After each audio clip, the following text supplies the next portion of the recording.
Pale glow was slowly spreading across the snow-covered valley, turning everything into silver and blue. The air was so cold that every breath turned instantly into a cloud of mist. The trees carried heavy blankets of snow on their branches, and the sky above looked like a sheet of white glass. Everything was calm, the kind of calm that only winter mornings could hold. But beneath that calmness, something felt wrong, something faint and uneasy. 8-year-old Miriam stepped out of her warm little house, bundled in her thick green coat and red knitted hat. Her mother had wrapped a scarf around her neck twice, and her grandmother had insisted she wear the woolen gloves she had knitted herself. Miriam adjusted her small backpack and began walking toward her school like she did every day. She was a quiet child, thoughtful and gentle, always noticing things others overlooked. Even though she was young, her heart was incredibly sensitive to the world around her. On this particular morning, however, Miriam felt a strange fluttering inside her chest, an uneasiness she couldn't explain. The wind was stronger today, brushing past her cheeks in sharp bursts of cold. The snow beneath her boots made a faint crunch with every step. As she walked, she noticed 2 police vehicles parked near the bend of the road where the hill began to rise. Several officers were gathered around, talking in low, serious voices. Some were examining the ground, brushing snow aside to reveal tire tracks. Others were speaking urgently into radios. And beside them, standing alert and focused, was a large police dog, a trained German shepherd named Rocky. Rocky was well loved in the town. Children waved at him from a distance whenever his unit patrolled the area. Miriam had always admired him, not just because of his strength but because of his warm, intelligent eyes. Whenever she passed by, Rocky would wag his tail ever so slightly, as if greeting her. Today, however, Rocky looked different, tense, alert, and restless. Miriam slowed down, curiosity pulling her forward. The officers looked troubled, and the air felt heavy with urgency. One officer noticed her and offered a gentle smile, trying to appear calm. "Everything's all right, sweetheart. You go ahead to school," he said. But the tone of his voice betrayed his worry.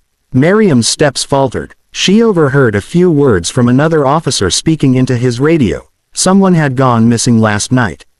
A distress call had been received from somewhere up in the snowy cliffs, and then suddenly the signal was lost. They weren't sure where the person was, or if they were still alive. A small shiver, not from the cold, ran down Miriam's spine. She turned to look at Rocky. The dog was sniffing the air, pacing in short, sharp movements. He seemed to sense something. He gazed toward the officers, then toward the wide expanse of snow in the opposite direction from where the search team was focusing their attention. Miriam followed his gaze. The slope beyond the trees seemed ordinary, covered in thick snow, untouched except for the wind's whispers. But Miriam suddenly remembered something, a faint flicker she had seen last night from her bedroom window. A brief flash of light far away near the rocky slope. She had assumed it was just the reflection of moonlight or maybe a car passing by. But now something deep inside her nudged her, almost pleading with her to pay attention. Rocky stopped pacing and looked directly at Miriam. His eyes met hers, and in that moment, it felt as though an invisible thread connected them, a shared knowing. Miriam swallowed softly. She raised her small hand and pointed toward the distant slope.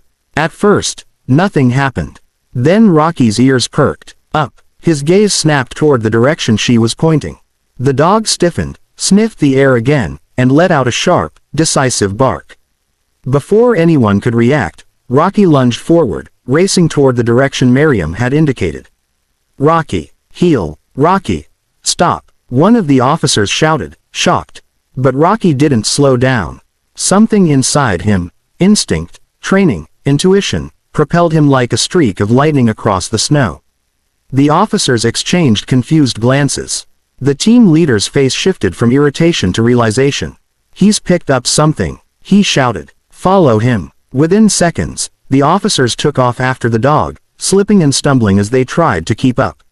Rocky's paws kicked up snow behind him as he bounded across the valley. Miriam stood still, her heart pounding, her breath clouding the air. She didn't know what would happen next, but she knew she had done something important, even if she didn't fully understand it. Rocky reached the slope quickly. He slowed, sniffing the ground frantically. His tail stiffened. He barked again. Loud, urgent. He sprinted toward a dip in the snow where the wind had piled drifts unevenly. The officers arrived moments later, breathing hard, confusion written across their faces.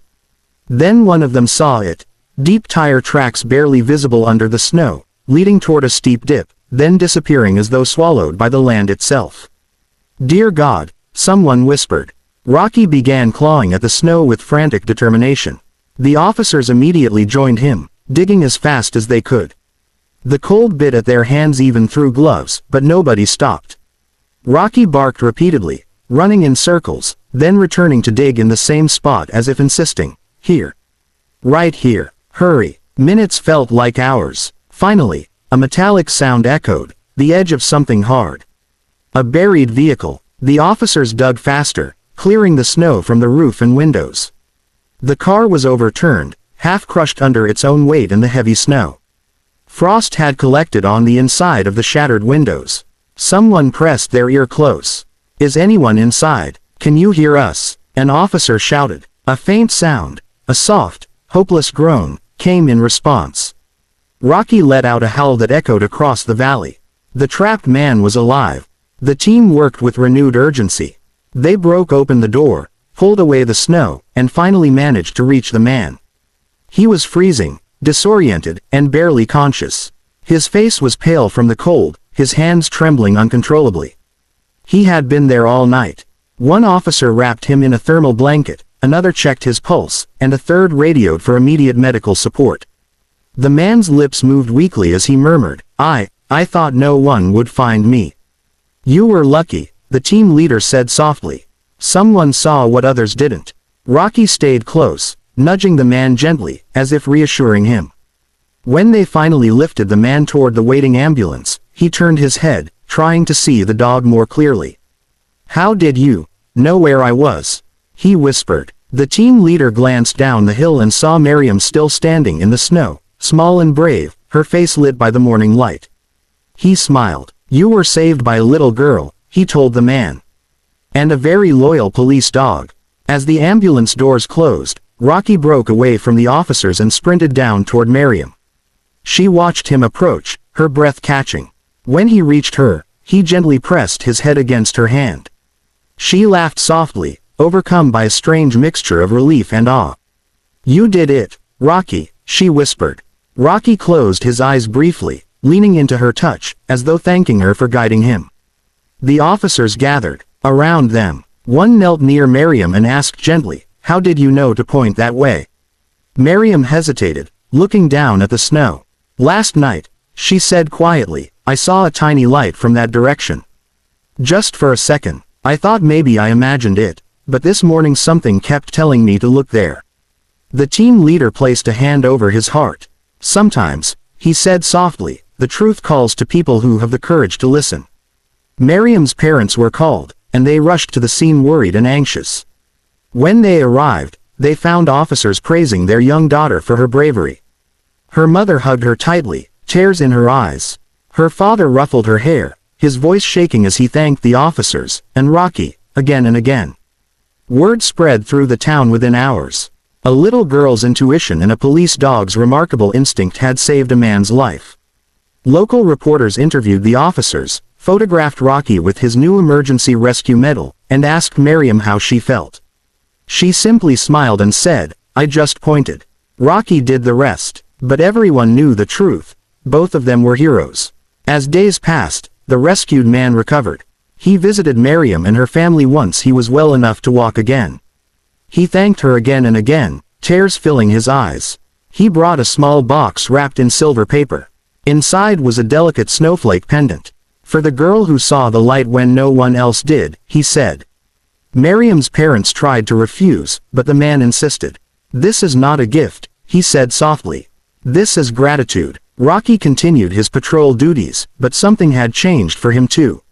From that day forward, whenever Miriam walked home from school, Rocky would often appear beside her, walking step for step. The officers laughed and said Rocky had adopted her as his honorary partner. Miriam would reach down and pat his back. "We make a good team, don't we?" she would say. Rocky would let out a soft bark of agreement. Everyone in town could feel the change the rescue had brought. People greeted one another more warmly. Parents told their children the story, reminding them that even the smallest person could make the biggest difference. The snow-covered valley no longer felt cold and silent, it felt connected. One evening, Miriam stood by her window, looking out at the snowy slope where everything had happened. The same slope that had been covered in danger now shone gently under the moonlight. She pressed the snowflake pendant between her fingers and smiled. She understood something now, something deep and important. Sometimes, the world speaks in small signs. Sometimes, courage is nothing more than listening to a quiet feeling. And sometimes, a child and a dog can change someone's life without even knowing how extraordinary their actions truly are.